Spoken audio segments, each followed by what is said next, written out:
the context of this in the COVID environment and being remote interviewing and all that is nothing short of amazing in some ways.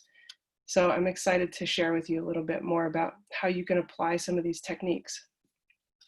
So just to get started here, an overview. We are going to talk about why story is so powerful, what stories to share and how to decipher between those, and then how to do that, what context, and then we'll get into, hopefully we might have time for a little bit of Q&A alongside the small group discussions. So first up, why is story so powerful? Well, first and foremost, it is the best way to communicate, period. Our brains are naturally wired for it. It's how we receive information. It's how we make sense of the world. It's how we make sense of crisis, challenge, and integrate those experiences into a cohesive, applicable means of communication. And this is especially powerful in today's remote interviewing world. Even for in-person jobs, most companies, I believe all companies at this moment in time, are doing remote interviewing. And that adds a layer that makes it even more difficult for us as job seekers to really share who we are. And for, on the other side, for people to kind of take the measure of us, to really understand us. And said another way, story is the best way to be heard, seen, and valued as a human being. The second thing is that it really differentiates you or helps you to stand out from the competition. And as you all are very well aware, unemployment is quite high still, even with the June semi-recovery in June. Unemployment is still at a staggering level, which means that competition is fierce. The best thing about story and the stories that we have from our lives is that no two are the same. Every person's mix of experiences helps them to be a unique butterfly, if you will, in a very competitive landscape. And the other piece of that is that it helps you to be memorable. So when I tell you a story about how I played college soccer, be this amazing star, and then I sat the bench a lot. I didn't get to play as much as I thought I would. I had to sit the bench in the national finals my senior year, the last game of my entire soccer career. And that experience was humbling. So now you have this story of me that is more than just work, but it helps you to start to kind of understand like, oh, Erin, yeah, she was the soccer player who has that company. So it helps people to build a profile in their head that you get to control, which we'll get to in just a second. Number 3, it helps to short circuit implicit bias. Our brains naturally categorize and create buckets. And through exposure and advertising and all sorts of other cultural phenomenons, we get established patterns of recognition about people, for better and for worse. And when we hear stories from others, when we share our story, it helps us to see and be seen in a different way. It helps us to be humanized so that other people can understand how you might fit into their organization. And it can kind of wake us up from those automatic processes. And the last thing, I don't know how many of you are old enough to remember Monica Lewinsky in the 90s and the story around that, and also how many of you have seen her TED Talk in the last few years. It is incredibly powerful. So she was involved with the president at the time and had an affair, and this whole media explosion happened around her and her life.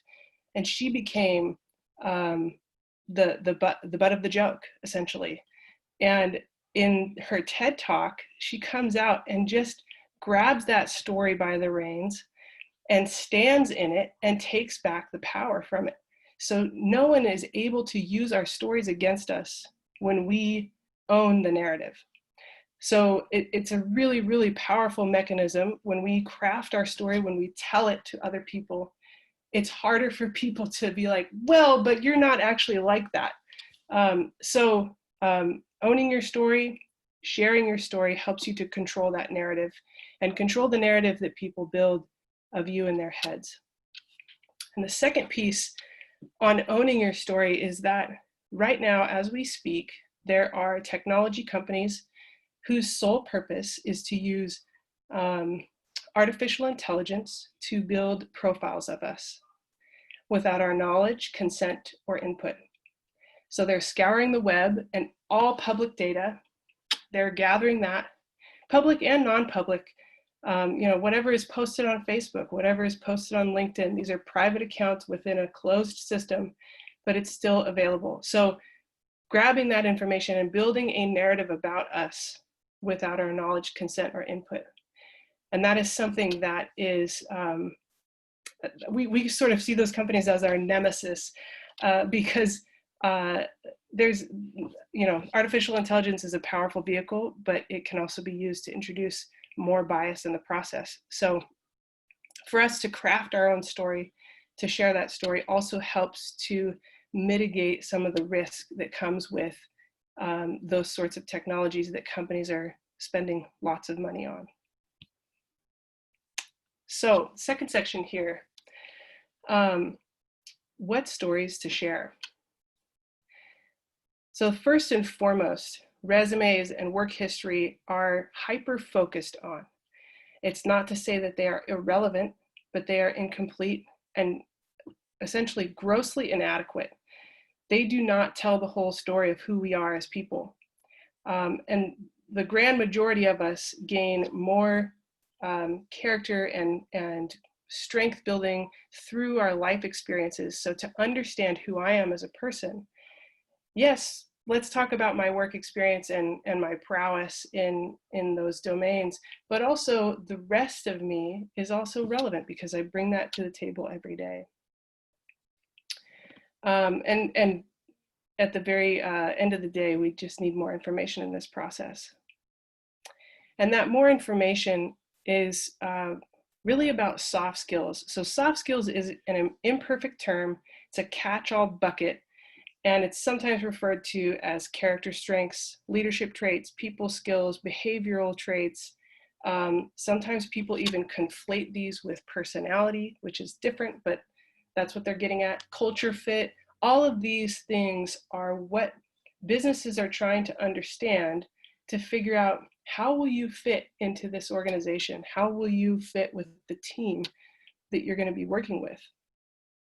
And the first major thing about this is that, as you can see here on the right-hand side of the screen, 40% of new hires fails within their first 18 months. And fail meaning underperform, they leave, they get fired, they shift teams. So it's not just getting fired, but they underperform in some capacity due to a soft skills mismatch. So employers are desperate to understand your soft skills, and candidates, job seekers, by and large, have not been trained to think about or to communicate these skills in the interview.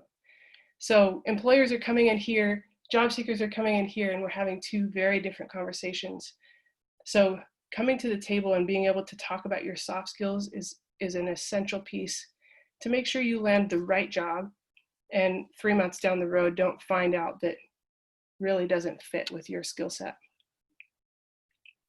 The second aspect of this soft skills piece, just to further make the point,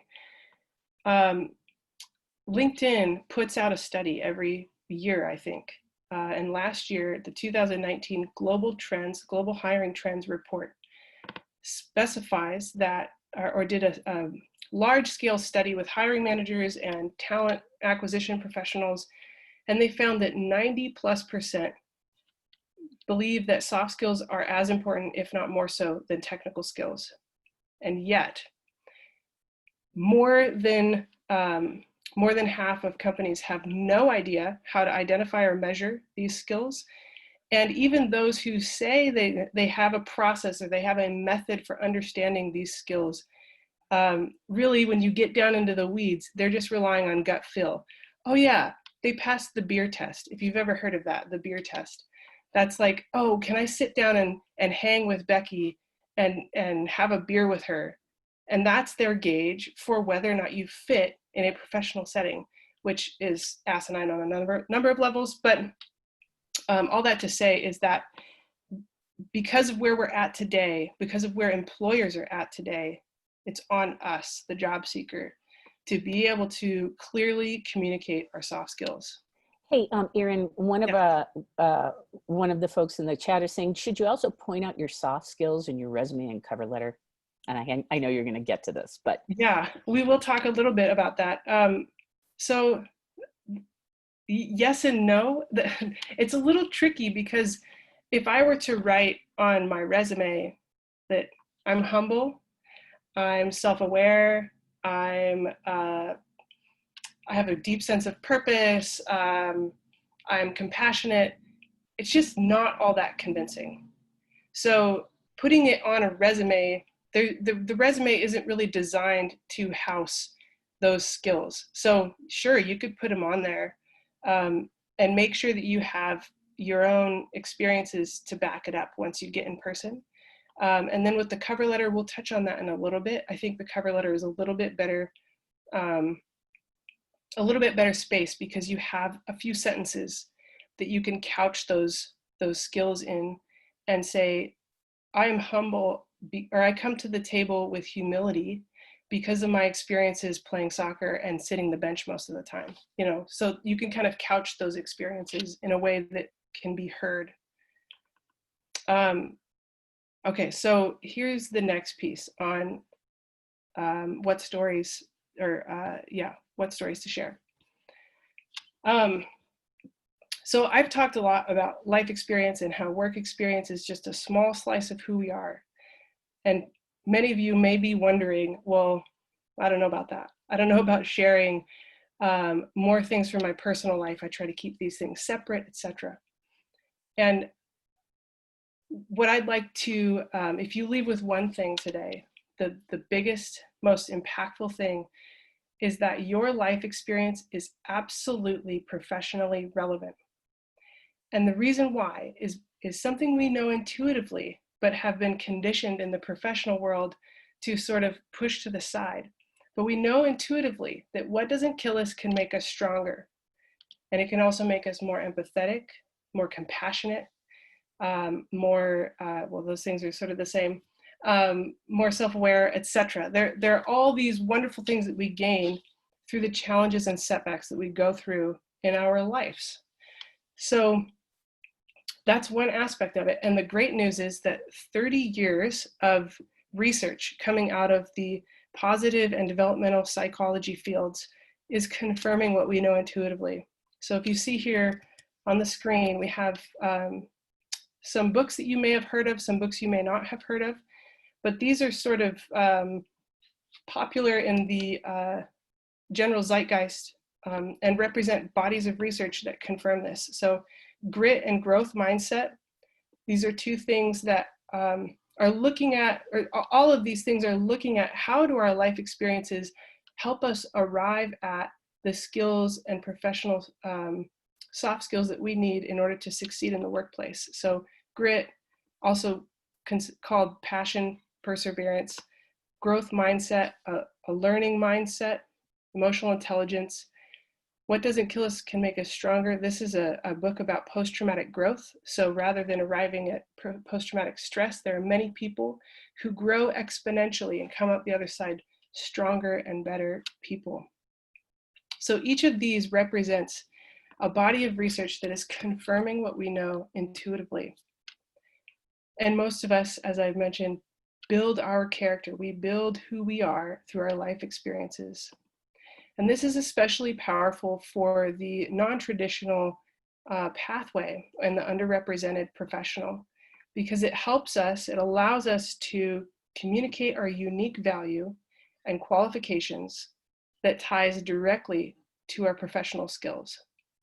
So the stories we can share are the ones that tie to those skills and also reveal who we are as people, so that employers have a better gauge.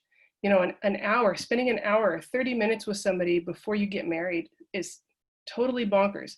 Spending 30 minutes or an hour with somebody before you give them $100,000, like, think about that. That's nuts. And that's what we do in the professional world. That's what the interview is. So the more we can provide the accurate representation of who we are, the better we can reduce the risk of that mismatch happening. So here's some things to keep in mind. Make sure that the life experiences that you share, whether they're from your personal life or your professional life, make sure they connect to your soft skills. And for the non-traditional path, this is how we translate those experiences from one industry or sector to another, is to say, while I may not have industry experience in the tech world, from nonprofit, I learned how to project manage because of X, Y, and Z. So there are ways to draw those parallels by connecting it to our soft skills. The second thing to keep in mind is to not share any information that is raw or unprocessed, no secrets, no unaddressed illicit activity. That may seem obvious, but it's not always obvious. And a good gauge of this, the raw and unprocessed piece, a good gauge is, can you share it without breaking down? It's one thing to get a little bit emotional, take a deep breath and continue sharing it, but it's another thing to full on cry. And I'm a big fan of emotional detox, but in the interview, it's not really all that looked well upon. So practicing your stories, sharing the things that make you who you are with your friends, with your colleagues, to kind of get practice at how to share that, how to work through some of those touchy subjects is really important. And finally, many of you probably know Brene Brown. She is my personal hero. I would love to meet her. Universe, please make that happen. She is all about vulnerability and being brave, sharing things about you, pushing that limit a little bit. You don't have to go all the way onto the deep end, but push it just a little bit to really ensure that you're communicating who you are as a person in that interview setting. So here's a couple examples. Let's say we have two candidates, and I'm going to start with sort of a traditional two resumes that look really, really similar, and how story can really differentiate. So they're both applying for this customer service manager position. They both have 10 years experience. They worked at notable name companies and have Ivy League degrees. So when we see these resumes come in, it is really hard to, on the surface, to differentiate between those people. Well, why would I interview her versus him? I don't know. They're very, very similar. But when we ask him, why customer service? Why do you care about this? And he responds, I love customer service because I get to impact or interact with and help people every day. Wonderful, that's great. He sounds like he might be a nice person. Does it tell us very much? Not really. People can pay lip service. It might be authentic, I don't know. But when we hear her story about why customer service, my passion for customer service comes from raising my disabled younger brother after our mom died when I was 12. Excuse me. And that experience helped me gain self-awareness, humility, and compassion. And guess what? Some of the most important skills are, both in management and also in customer service: self-awareness, humility, and compassion. And that story is something we know intuitively that is believable. It's believable that this rocked her world and helped reshape her passion for helping others. It's not to say that this person is inadequate or a poor fit, but this person is illuminated to be the person on the page that I want to interview. I want to know more about that. And I would argue that even in a non-traditional path, let's say she has less experience, she's less qualified on paper, worked in a different industry, has a degree that people tend to poo-poo, even though there's not a lot of data around that.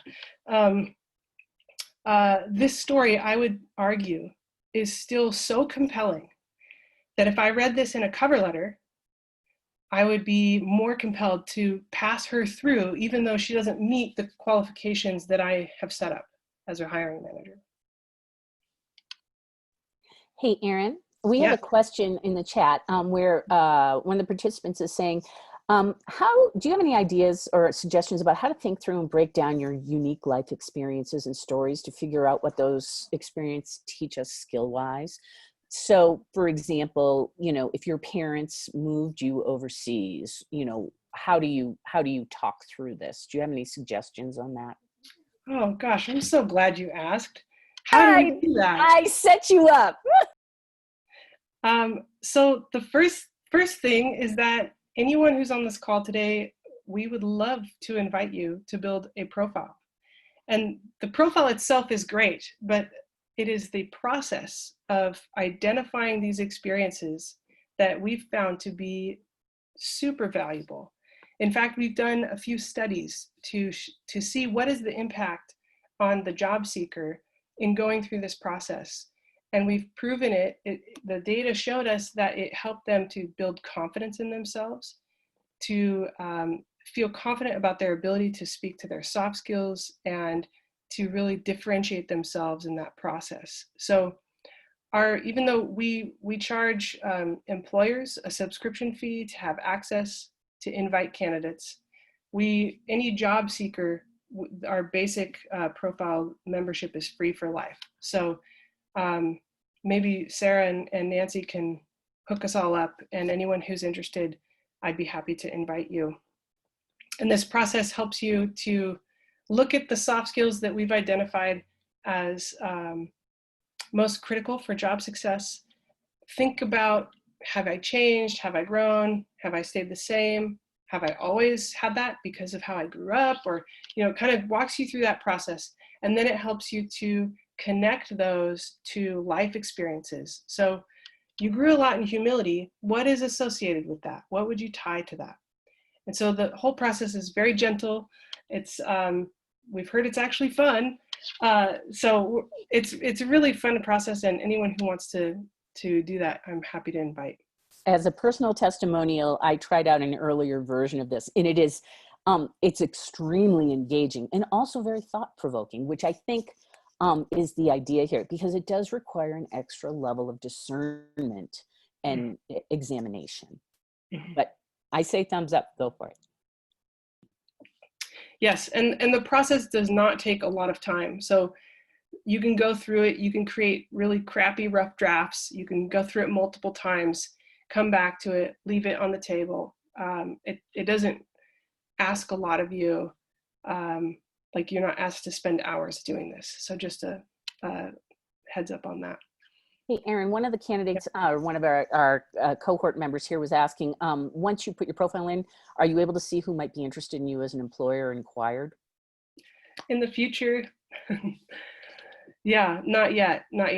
But you can share, once your profile is done and you feel good about it, there's a URL. You can grab the profile URL and share it with whomever you wish. So you control what's on the profile, you own what's on the profile. You can show, hide, make new ones. All of that is within your control. And then once you're ready, you're welcome to share it with whomever. Great, thanks. So another way to incorporate your story and share it in this process is to incorporate in the cover letter. And as I mentioned earlier, it's helpful, rather than stating what soft skills you have, it's helpful to share the origin of that skill. So how did you come to be more compassionate? How did you come to have integrity? And it doesn't have to be long. In fact, it's better if it's not. Shorter introductions into who we are that for the hiring manager, create a question like, oh, I want to know more about that. Tell me more about that time that when you grew up and raised your younger disabled brother. And so just helping them to kind of get a sense of who you are without telling, the full novel is important. And then the last place that it's really helpful to share your story is in the interview. So most companies today tend to ask questions that are similar, from a similar framework as behavioral interview questions. You've probably all studied this. I'm sure Nancy has drilled it into you. The intent behind those behavioral interview questions is to understand your soft skills. So even though the question might not be framed in a way that's really broad or open, maybe the question is, tell me about a time when you had a conflict with a manager and how you resolved that. So maybe it's specific to work, but even in those contexts, you can incorporate a story. So one way we advise people to kind of bring that hiring manager along for the ride is to say, I'd love to share with you an example of, or I would love to share with you how I deal with conflict, starting with how I grew up, a story from how I grew up. In my, one of our good friends in our community grew up in a really toxic household. There was a lot of fighting. There was a lot of conflict between her parents, sometimes violent, etc. And sharing how she learned to read the room. She became more empathetic because she could really feel how people's feelings were impacting the energy in the room. So telling a story about the origin of that, whatever that question is about. So conflict management, empathy, compassion, etc. Telling the origin and then saying, and so when I encountered this experience with my manager at work, I was able to respond in this way. And this is how we did it. So taking them along for the ride, telling them, you're going to depart from what is normal. I'm going to tell you a story from my life to help you understand the origin of my skills, and then share how it applies. So sort of a 1-2 punch. That's how I recommend incorporating it into the interview, especially when most employers, they don't yet know about WholeStory, but that will change. We're excited to change the industry and change how hiring is done. Okay, last thing. Remember that the interviewer is rarely an expert at interviewing. Most interviewers, even recruiters, are not trained in interviewing. They're not trained in how to understand, how to identify, how to measure soft skills. So it is on us, the job seeker, to be the expert of who we are, to communicate that in that setting and be sure that our soft skills are known and very clear in order to help them make a better decision, even though they may not have all the tools equipped to do that for us. All right, that is it. Any questions that you want to ask before we get into the, or do we have time, Nancy, to do questions? Yeah, we do. In fact, people, someone was saying when they think they conducted earlier in their management career, they cringe. Yeah, I can get right on board with that that remark. Do you find that female employers are more open or appreciative to hear the whole story or more personal stories in the interview process? Do you see that? Is there a gender line on that? We don't have data along those lines yet. I'd be curious to know that myself. Yeah. My sense is that women are more conditioned to allow emotion and storytelling and connection. I think we are all wired for it. We are all human beings. We all are social, emotional, physical beings.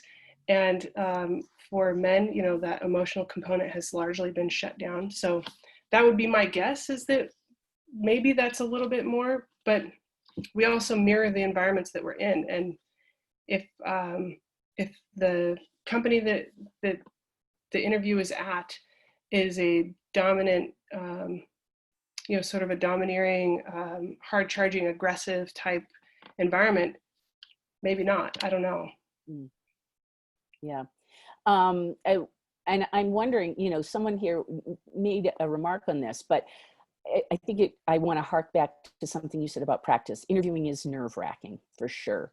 And do you have practice recommendations? This is something that we, you know, emphasize quite a bit, but I think everybody here has had an interview where they get more than a little choked up. I know I have, where I've just, you know, I've cried or completely gone off the rails as I've talked with people, you know. What's your go-to on that? Hmm. As much as possible. Yeah. With you know, I try. So I'm not doing a lot of interviewing for myself, and by and large in my career, I've interviewed, you know, a couple dozen times, um, and had very mixed experiences in that, and walked away most times feeling like they have no idea what I'm capable of. Um, so my interviews in my role today are pitches and presentations, and I try to both practice with my co-founders. I practice with my dad, who can be really critical. So I try to push myself into practice scenarios where I know that the feedback might not be what I want to hear, and I'll take it, you know, I'll take and leave parts of it, but um, actively trying to make myself nervous and create the same feeling that I might experience in that setting that I'm preparing for, you know, sitting with discomfort, that's the practice. So if we can get better at creating those scenarios and not um, bubble wrapping the practice too much, I think that will create better results for the interview themselves. Yeah. Got it. Safe Great. environment, safe person, but make it uncomfortable for yourself a little bit. Right. Right. Well, and I think, you know, as we, unless someone said actively trying to make myself nervous, my stomach dropped just hearing Yeah, that. I Yeah. know. Just thinking about being nervous can make me nervous too. Yeah, yeah. Well, and I think that's a good prompt for our breakout rooms. What I'd like everybody to discuss in the breakout room is what question, what's your anxiety inducing question? What's the one that you really need to practice answering in a way Mm. that makes you feel, you know, not like your stomach is in, you know, the bottom, or that you know, your heart is in your stomach. And also that maybe that you think about some of the tenets that Erin has laid out here. I think that that's good practice, because what I loved, I mean, I think your whole presentation was so on the money for our community, Erin. But particularly when you said you own your story, right? It's super important when you're talking to people that you take it and drive it. Mm-hmm. So, you know, I think that's